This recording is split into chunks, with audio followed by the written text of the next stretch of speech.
ہم اب شروع کرتے ہیں کہ سیدنا معاویہ رضی اللہ عنہ کے فضائل قرآن و حدیث میں اور صحابہ کرام کی زبانی کون کون سے ہیں۔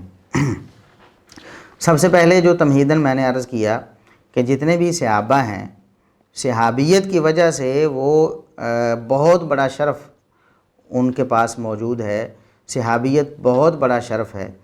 تو صرف اتنا ہی شرف ہوتا تو سیدنا معاویہ رضی اللہ عنہ کے لیے کافی تھا، لیکن ان کے فضائل اور بھی بہت سارے ہیں۔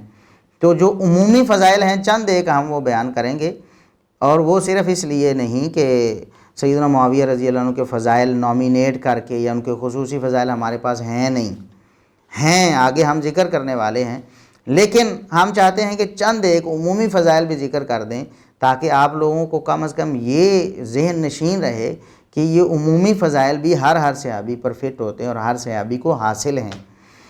اب سیدنا معاویہ رضی اللہ عنہ پر اور ان کے والد گرامی سیدنا ابو سفیان رضی اللہ عنہ پر ایک بہت بڑا اعتراض جو جھالوی صاحب کرتے رہے، اور مرزا صاحب بڑی ڈٹائی کے ساتھ اور بڑی بدتمیزی کے ساتھ، میں معذرت کے ساتھ عرض کرتا ہوں کہ یہ مرزا صاحب نے بہت بدتمیزی کی ہے صحابہ کرام کے حق میں۔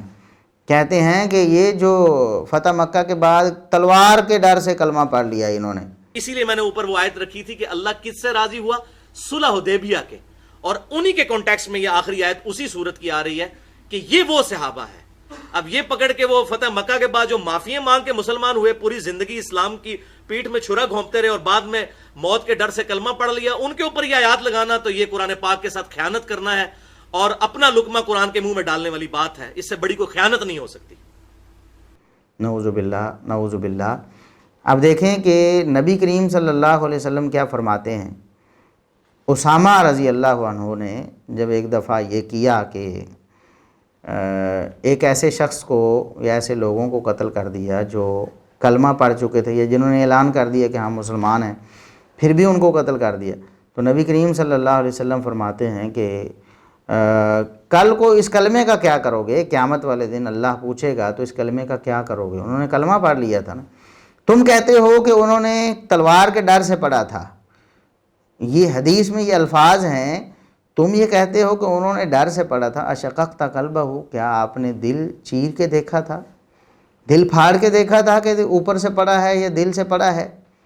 اور اس بارے میں کتنی سخت وعید ہے۔ صحابی کہتے ہیں کہ میں یہ خواہش کر رہا تھا کہ کاش میں اس سے پہلے مسلمان ہی نہ ہوا ہوتا، آج مسلمان ہوتا، یہ حرکت میرے سے سرزد نہ ہوئی ہوتی۔ اتنی پریشانی والی بات ہے۔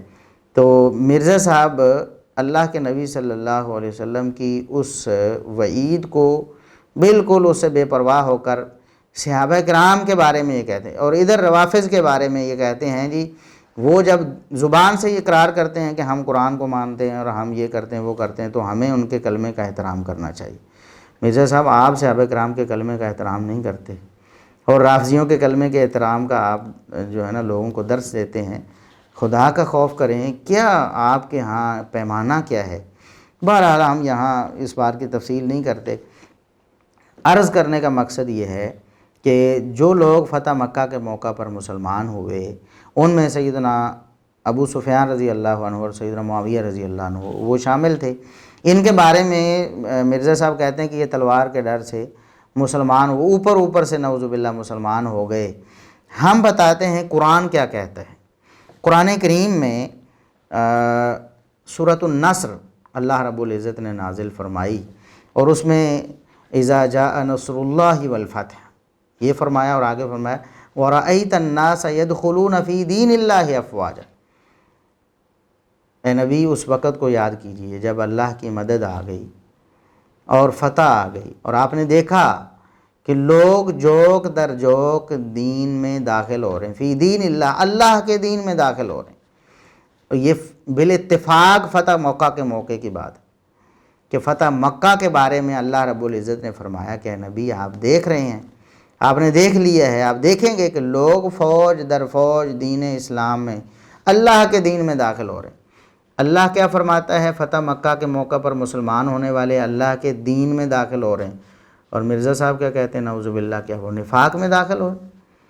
یہی کہنے کا مقصد ہے نا، کہ کوئی اور مقصد ہے کہ انہوں نے تلوار کے ڈر سے کلمہ پڑھ لیا، نعوذ باللہ۔ مرزا صاحب آپ اللہ کے ہاں کیا جواب دیں گے؟ کل کو اللہ پوچھے گا نہیں آپ سے کہ اشققت قلبہ، کیا آپ نے معاویہ کا دل پھاڑ کے دیکھا تھا، آپ نے ابو سفیان کا دل پھاڑ کے دیکھا تھا کہ یہ کہہ دیا کہ انہوں نے تلوار کے ڈر سے کلمہ پڑھا ہے؟ نعوذ باللہ۔ تو یہ پہلی فضیلت آپ نوٹ کر لیں کہ قرآن نے فرمایا کہ فتح مکہ کے موقع پر جو مسلمان ہوئے ہیں یدخلون فی دین اللہ، وہ اللہ کے دین میں داخل ہو رہے ہیں فوج در فوج۔ تو یہ اللہ کے دین میں داخل ہوئے سیدنا معاویہ رضی اللہ عنہ اور ان کے والد گرامی سیدنا ابو سفیان رضی اللہ عنہ، یہ سیدنا معاویہ رضی اللہ عنہ کی فضیلت ہے کہ جس موقع کے لوگوں کو، جس موقع پر اسلام قبول کرنے والے لوگوں کو اللہ نے فرمایا کہ اللہ کے دین میں داخل ہو رہے ہیں، ان میں سیدنا معاویہ رضی اللہ عنہ بھی شامل تھے۔ تو یہ اللہ کی گواہی ہے اس بات پر کہ معاویہ رضی اللہ عنہ اللہ کے دین میں داخل ہو چکے تھے، مومن تھے، حقیقی اور سچے اور پکے مومن تھے، اللہ کے رسول صلی اللہ علیہ وسلم کے مخلص صحابی تھے۔